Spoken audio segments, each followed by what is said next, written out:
কি খবর আপনার? নৌ পুলিশ ফাঁড়ির? জি জি ভাই। ও আচ্ছা আচ্ছা। কি ভিডিও করতেছেন নাকি? হ্যাঁ হ্যাঁ হ্যাঁ, করেন, ভিডিও করেন। হ্যাঁ দাঁড়াও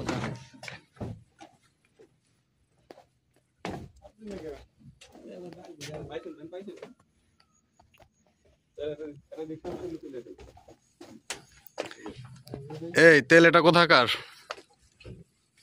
হুম, আমার তো ছিল গিয়েছিলাম না। কার কার তেলটা কার? ছবি শফি? ভালো মতন কথা বল। ভালো করে বলেন। ছবি শফি কোথা থেকে আনলো? ডেজার্ট থেকে? আমি তো সঠিক করে বললাম না। তা আপনি তো ছিলেন ওই নৌকায়, তাই না? না, এ ভাই কোথা থেকে আনছে? ডেজার্ট থেকে? আপনি নৌকালা না? হ্যাঁ? ডাক দিন এসে আমি বেনালা। ভ্যানালা? ডাক দিন নিয়ে নৌকালা কই? লোকালা আমার কে বলি হ্যাঁ? ডাক দিন নিয়ে আইছি। বলাইছি। শফির সাথে কে কে আছে? তারা আমি তো ভাই আমি করে বললাম না। কতদিন ধরে এটা চলতেছে? তাও আমি করলাম, আমি আর কেউ আজকে আইছি, আর কারা কারা জড়িত এর সাথে? তা তো করে বললাম।